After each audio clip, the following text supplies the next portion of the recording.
Yes, satu kata itulah yang aku dapatkan dari wajahnya saat aku menanyakan perihal kemana mobilnya. Ah, itu, mobilku ada di depan rumah Pak Bram, tetangga baru kita itu. Ya, benar, seperti itu. Itulah sebabnya kamu gak dengar suara mesin mobilku. Kilah Mas David. Aku menatap wajahnya, mencari sebuah kejujuran di sana, dan berharap menemukannya. Sayangnya aku tidak menemukan itu. Fix, Mas David sedang berbohong kali ini. Oke, aku ingin lihat sampai di mana dia mampu terus menutupi kebusukannya padaku. Toh, aku mau menuduhnya sekarang. Kau tidak memiliki bukti. Akan aku cari bukti-bukti itu.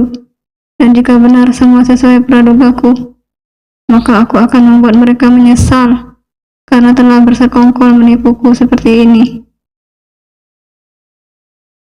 Kenapa mesti kamu parkir di depan rumah tetangga baru? Memangnya kenapa kalau langsung kamu masukin ke garasi rumah kita? Tanyaku yang ingin tahu jawaban apa yang akan dia berikan. Ya, aku gak mau aja suara mesin mobilku mengganggu orang-orang rumah yang lagi istirahat. Karena ini sudah larut malam. Lagian kan rumah Pak Bram tidak setiap hari ditempatin. Makanya aku pilih memarkirkannya di sana. Aku mengedikan bahu tanda tidak peduli dengan 1000 alasan yang diucapkannya. Karena aku jelas-jelas melihat di mimik wajahnya kalau dia sedang berbohong. Teruskan saja kebohonganmu itu, Mas. Akan tiba saatnya nanti kamu akan terkena imbas dari perbuatanmu sendiri. Aku pun meninggalkan Mas David yang masih berdiri di ruang tamu menuju dapur. Karena rasa haus ini tidak lagi bisa kutahan. Setelah aku selesai mengaliri tenggorokanku dengan air minum, aku pun berniat kembali ke kamar dan melanjutkan tidurku yang terganggu. Akan tetapi, saat aku baru saja membuka pintu kamar, aku mendapati Mas David tengah tersenyum-senyum sendiri sembari menatap ponselnya. Bahkan dia sampai tidak tahu kehadiranku di kamar, karena saking fokusnya terhadap ponsel itu. Kamu senyum-senyum sama ponselmu? Memangnya ada yang lucu kah? Tanyaku sembari menongokkan kepalaku sedikit, seolah-olah ingin melihat apa yang ia lakukan dengan ponsel tersebut. Seketika Mas David terkejut dan langsung mematikan ponsel miliknya itu. Lantas ia meletakkan ponsel itu di bawah bantal yang ia gunakan. Aku semakin mengerutkan dahi karena dibuat semakin penasaran akan tingkahnya. Rupanya suamiku benar-benar tengah bermain sandiwara padaku. Baiklah, akan aku cari hingga ke akar-akarnya. Apa yang kamu sembunyikan itu? Jangan panggil aku Raya, kalau tidak bisa secepatnya membongkar kebusukan yang kamu tutupi. Oh iya, kamu tadi beneran lembur, Mas?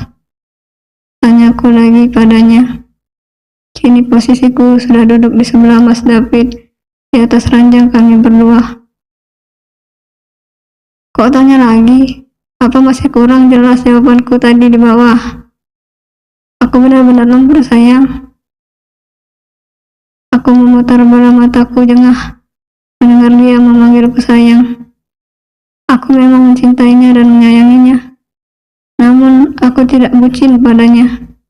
Hal yang mencurigakan sedikit saja tidak bisa membuatku langsung berpikiran negatif. Bukan maksudku ingin seuzon pada suamiku sendiri. Hanya saja kita sebagai wanita jangan pernah mau selalu menjadi korban keegoisan para suami buaya dan tukang bohong sepertinya. Terkadang perlakuan manis yang kita terima hanyalah sebagai pengalihan agar kita tidak menyadari kebohongannya. Cinta sih boleh, tapi bodoh yang jangan. Lalu ponselmu, katanya tadi ponselmu habis baterai. Lalu itu yang kamu pencet-pencet sambil senyum-senyum, apa namanya kalau bukan ponsel? Ah, itu kan tadi kan ponselku memang habis baterai. Tapi terus aku charge sebentar saat kamu minum di bawah tadi. Terus udah hidup lagi. Makanya udah bisa aku pakai lagi. Alasan yang tidak masuk akal. Mana mungkin ponsel yang benar-benar kehabisan baterai bisa hidup hanya dengan mencasnya selama 5 menit saja. Dia kira charger HP itu pesawat jet, bisa mengisi baterai ponsel kita secara kilat. Mungkin kalau ponsel tersebut masih menancap kabel casnya, aku percaya. Kan tetapi, ponsel itu sama sekali tidak aku lihat. Ia sedang mencasnya. Oh iya, tadi aku dengar suara dari ponsel kamu dari kamar Nora. Apa kamu habis dari kamar Nora? Aku sengaja menjeda kalimatku. Setelahnya, aku melanjutkan lagi perkataanku. Ya ampun, kok aku lupa ya? Kan kamu baru saja pulang saat aku turun tadi ya. Jadi bagaimana mungkin kalau kamu dari sana? Ucapku sembari menyeringai pada Mas David yang wajahnya sudah tegang. Aku sengaja ingin mempermainkan detak jantungnya. Aku ingin dia akan merasa seperti naik roller coaster setiap kali pertanyaan-pertanyaan tak terduga keluar dari bibirku ini. Kamu bisa aja, Ray. Kalau soal nada dering kan siapa saja bisa punya nada dering yang sama. Ya sudahlah ya, orang aku juga cuma bercanda. Gak usah tegang itu dong, Mas. Enggak kok, aku enggak tegang. Ya udah yuk kita tidur. Mas sudah ngantuk banget nih. Aku pun merebahkan tubuhku di atas kasur yang empuk ini. Tidak berselang lama aku mendengar dengkuran halus dari bibir Mas David. Rupanya dia sudah tertidur pulas. Cepat sekali tidurnya. Pastilah cepat, kan dia habis olahraga malam. Ups. Pagi sayang, bangun dan kita sarapan yuk. Aku membuka mata saat merasakan ada satu kecupan yang mendarat di keningku. Rupanya suamiku sudah rapi pas pagi ini. Hal seperti ini bukan yang pertama bagiku, karena Mas David memang terbiasa banget pagi. Terkadang dia sering bangun terlebih dahulu daripada aku, dan membangunkanku untuk menemaninya sarapan. Sebab segala pekerjaan rumah tangga sudah ada yang menghandlenya di rumah ini. Aku merasa sangat beruntung memiliki suami seperti Mas David, saat aku belum tahu tentang dirinya yang ternyata suka bermain sandiwara. Namun kini aku merutuki diriku sendiri, karena begitu mudahnya dulu aku terpesona dengan wajah lugunya, dan sikap baiknya itu yang ternyata hanya kamuflase saja. Mas David memang mempekerjakan satu orang ART di rumah ini untuk bersih-bersih rumah dan memasak. Sedangkan untuk urusan cucian baju Mas David, akulah yang turun tangan sendiri. Meski terkadang aku juga ikut menyiapkan masakan untuk suamiku dan ibu mertuaku. Berharap Nora ikut membantu? Itu adalah hal yang mustahil. Setahuku Nora kerjanya itu, kalau enggak di kamarnya, dia pergi ngelayap entah kemana. Aku pikir dia melakukan itu lantaran menghibur diri akibat LDM dengan suaminya. Itulah alasan yang Mas David kemukakan padaku saat aku bertanya, kenapa ibu mertua masih merasa kesepian meskipun sudah ada Nora di rumah ini. Hei, pagi-pagi kok ngelamun? Cepat cuci muka dan gosok gigi. Kita sarapan di bawah yuk. Oh iya, aku harus berangkat cepat pagi ini karena ada jadwal meeting dengan petinggi perusahaan, ucap David sembari membenahi dasi yang ia pakai. Jika biasanya aku langsung sigap bangun dan membantunya membenarkan pakaiannya, namun kali ini aku sangat malas sekali melihat wajah suamiku itu dari dekat. Aku menyingkap selimut tebal yang bertengger di atas tubuhku. Setelahnya aku pun menuju kamar mandi untuk cuci muka dan sikat gigi. Setelah kurasa cukup, Aku pun bergegas keluar kamar mandi untuk berganti pakaian. Saat aku kembali ke dalam kamarku, tidak lagi kulihat Mas David ada di sini. Mungkin saja dia sudah terlebih dahulu ke meja makan untuk sarapan. Hei sayang, sini kita sarapan, seru Mas David saat melihatku berjalan ke arahnya yang sudah duduk manis di kursi makan. Di sebelah Mas David juga sudah ada Nora yang sedang menyendokkan nasi goreng buatan Biratmi ke dalam mulutnya. Namun ada hal yang aku sangat ingin tanyakan pada Nora. Begitu tubuh ini sudah mendarat di kursi makan. Nora, Kevin kemana? Bukannya dia pulang? Di sebelah Mas David juga sudah ada Nora yang sedang menyendokkan nasi goreng buatan Biratmi ke dalam mulutnya. Namun ada hal yang aku sangat ingin tanyakan pada Nora. Begitu tubuh ini sudah mendarat di kursi makan. Nora, Kevin kemana? Bukannya dia pulang? Seketika Nora menghentikan gerakannya yang akan menyuap makanan ke dalam mulutnya. Nora dan Mas David terlihat saling melemparkan pandangan dari ekor mataku. Namun aku berpura-pura tidak melihatnya. Aku seolah-olah tengah sibuk mengelus mentega pada roti tawar yang ada di tanganku. Mas Kevin, dia masih tidur. Iya, masih tidur. Karena kecapean baru pulang tadi malam. Aku hanya membulatkan mulut membentuk huruf O. Memangnya Kevin pulang, Ra? Bukannya jatahnya dia pulang masih sekitar beberapa hari lagi? Tanya Mas David yang membuatku menghentikan gerakan tanganku memasukkan roti ke dalam mulut. Aku pun menatap Mas David seksama, berharap melihat kejujuran di sana. Namun lagi-lagi aku justru melihat sebuah sandiwara kembali ia ciptakan. Aku pun kembali meneruskan sarapanku dan segera bersiap untuk ke rumah orang tuaku. Karena jujur aku sudah muak melihat sandiwara mereka. Ah, iya Mas. Seharusnya memang lusa Mas Kevin baru pulang. Tapi ternyata pekerjaannya sudah selesai sebelum waktunya. Jadi Mas Kevin bisa pulang cepat kali ini. Mas David hanya manggut-manggut, sedangkan aku tidak memperdulikan dan terus menggigit roti, hingga hanya tinggal setengah saja. Ibu kemana Mas? Kok tumben belum ikut sarapan? Tanyaku memecah kekakuan di antara kami. Ibu di kamarnya, katanya sih nggak enak badan. Tadi Mas juga sudah nyuruh Biratmi buat antarkan sarapan ke kamarnya. Sakit apa ibu Mas? Impal Nora dengan suara yang dibuat mendayu-dayu. Aku juga nggak tahu, Rah. Jawab Mas David singkat tanpa menoleh ke arah Nora.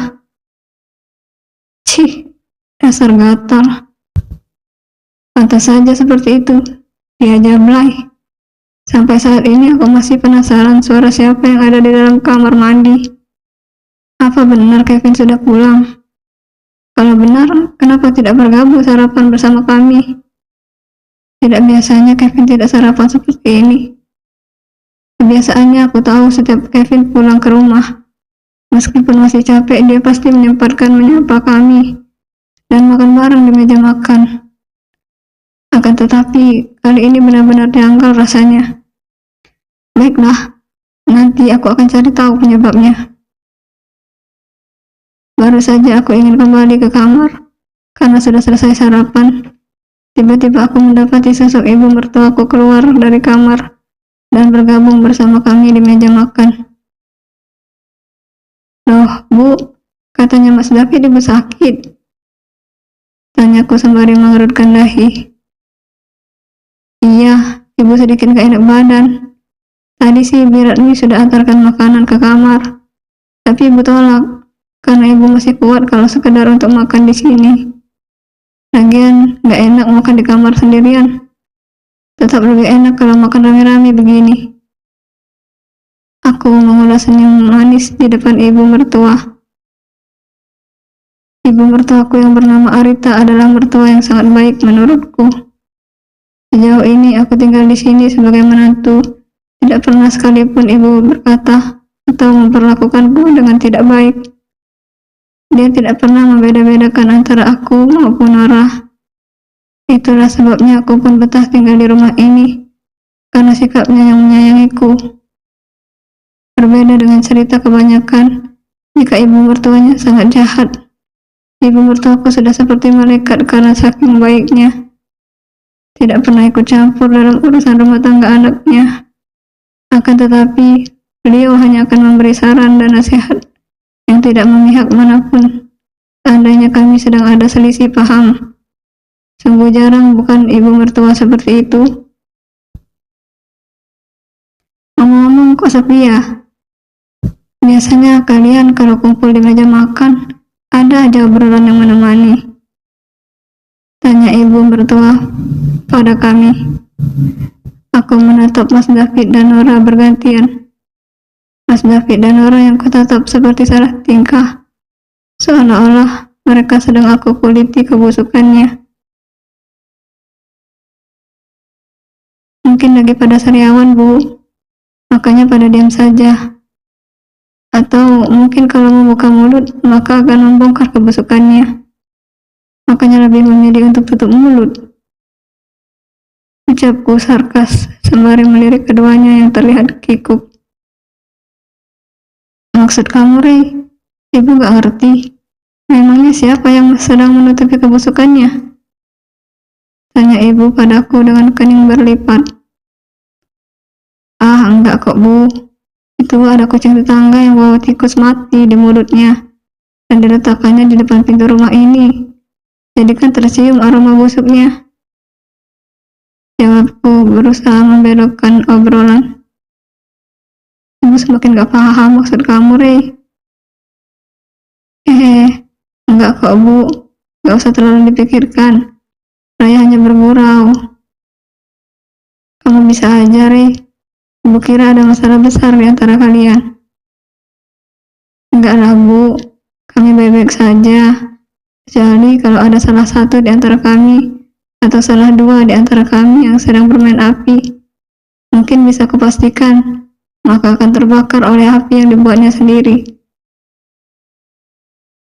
Ucapku lagi yang semakin membuat Mas David dan Nora saling bungkam seribu bahasa. Ah, kamu ini, Rey. Pagi-pagi kok ada aja bercandanya. Ibu, makanlah, lalu istirahat. Aku mau pamit ke kamar dulu ya. Sekalian pamit mau ke rumah mama dan papa pagi ini. Oh iya, titip salam buat mama dan papamu ya, Rey. Aku hanya tersenyum dan mengangguk menanggapi ucapan ibu mertuaku. Kamu mau ke rumah mama sama papa, Rey? Biar nanti aku antar sekalian. Tiba-tiba saja Mas David menimpali obrolanku dan ibu. Gak usah, Mas. Rencananya aku langsung mau ke kafe habis dari rumah mama. Stok barang dagangan sudah pada habis, jadi mau belanja. Kamu langsung saja berangkat dulu kerja. Kan tadi katanya kamu ada meeting sama para petinggi perusahaan. Ah, iya, Mas, lupa. Ya udah, kamu nanti hati-hati saja ya. Aku hanya tersenyum simpul menjawab ucapan Mas David. Ya, Mas David memang tidak boleh mengantarku kali ini, karena ada hal yang harus aku kerjakan untuk mencari bukti-bukti tentang mereka. Mobilku melesat membelah jalanan yang tidak terlalu padat pagi ini. Kali ini tujuanku adalah toko CCTV terbesar di kota ini. Aku berniat memasang CCTV di dalam mobil Mas David. Tentu saja aku ingin mencari bukti-bukti tentang kecurigaanku selama ini. Soal aku yang meminta izin untuk ke rumah papa dan mama tidaklah sepenuhnya salah juga tidak sepenuhnya benar. Aku memang ingin ke rumah papa dan mama, tapi nanti jika urusanku hari ini selesai. Oh iya, mungkin kalian berpikir kenapa tidak pasang di rumah saja supaya lebih akurat. Karena kejadiannya kan ada di kamar Nora. Tentu saja aku sudah memikirkan hingga ke sana. Aku tetap akan membeli CCTV untuk aku letakkan di depan kamar Nora, agar aku tahu apa yang terjadi saat malam tiba. Terlebih lagi aku yakin kalau Nora hanya membual soal Kevin yang sudah pulang. Aku yakin Kevin masih berada di Kalimantan. Aku ingin secepatnya mendapatkan bukti itu dan memberitahukannya pada Kevin. Kalau ternyata istri yang dia cintai dan sayangi telah bertukar peluh dengan pria lain saat dirinya tak ada. Kita lihat saja, Mas. Apakah ini hanya pradugaku saja, ataukah memang benar kau ada main dengan adik iparmu itu? Kalau sampai benar, terbukti kau ada main dengannya, aku pastikan akan membuatmu menyesal, Mas. Bersambung.